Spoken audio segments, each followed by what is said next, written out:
అందరికీ నమస్తే అండి. ఇప్పుడు మన వీడియో ఏమంటే నా స్టైల్‌లో నేను చికెన్ కర్రీ చేయబోతున్నానబ్బా. నా స్టైల్‌లో అని నేను ప్రత్యేకంగా ఎందుకు చెప్తున్నానంటే, నేను వంట చేసి వీడియో అప్లోడ్ చేసిన తర్వాత మన వాళ్ళు అభిమానంగా కామెంట్లు ఏమంటున్నారంటే, "అమ్మ ఇవి వేసింటే బాగుండే, అవి వేసింటే బాగుండే" అంటారు. అవి ఇవి వేస్తే నా వంట చెడిపోతుందబ్బా. నా స్టైల్‌లో నేను చేస్తున్నాను అన్నట్లుగా మీకు చెప్పాననమాట. ఇక్కడ స్టవ్ వెలిగించుకున్నాను. స్టవ్ మీద పాత్ర పెట్టుకున్నాను. ఆయిల్ వేశాను. ఆయిల్ వేడెక్కిన తర్వాత ఆనియన్స్ వేశాను. అది బాగా వేగిన తర్వాత ఈ రకంగా అల్లం వెల్లుల్లి పేస్ట్ వేసుకున్నాను. మళ్ళీ కొత్తిమీర పుదీనా వేసి కొంచెం దాన్ని వాడ్చుకున్న తర్వాత సన్నగా తరిగి పెట్టుకున్న టమాటోలు అందులోకి వేసానండి. అవన్నీ కూడా కొద్దిగా వాడ్చుకున్న తర్వాత దానికి తగినంత ఉప్పు కూడా వేస్తున్నాను అనమాట. ఎందుకంటే అడుగంటుకోకుండా ఉంటుంది కాబట్టి వేసి కలబెట్టేసి మూతి పెట్టేశానమాట. కాసేపు ఆగి మూతి తీస్తే ఈ రకంగా అది కొంచెం మెత్తబడింది ముక్కలన్నీ కూడా. ఇప్పుడైతే నిమ్మరసం వేసానండి. అందులోకి అర్ధం చెక్క ఈ రకంగా నిమ్మరసం పిండుకున్నాను. దాని తర్వాత ధనియాల పొడి, చికెన్ మసాలా, దాంతోపాటు కారము, దాంతోపాటు పసుపు పొడి కూడా వేసానండి.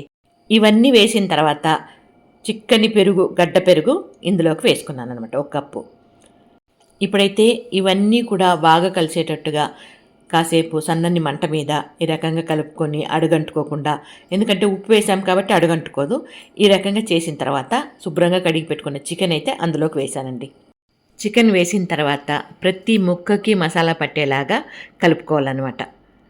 సన్నని మంట మీద ఈ రకంగా కలుపుకుంటే ఆ ముక్కల్లోకి మసాలా పడుతుందండి. ఆ పీసుల్లోకి మసాలా అయితే పడుతుందన్నమాట. ఇప్పుడు అందులోకి ఉప్పు కూడా వేసాము, టమాటాలు వేసాము, నిమ్మరసం వేసాము, దాంతోపాటు పెరుగు వేసాము, ఇంకా మసాలాలన్నీ వేసాము కాబట్టి ప్రతి ఒక్క ముక్కకి మసాలా పడుతుందన్నమాట. కమ్మని టేస్ట్ వస్తుంది.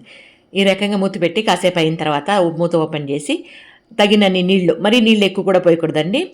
మరి నీళ్ళు ఎక్కువ పోస్తే కూడా టేస్ట్ తప్పుతుందన్నమాట. దానికని నీళ్ళు కూడా కొద్దిగానే పోసుకోవాలి ఈ రకంగా.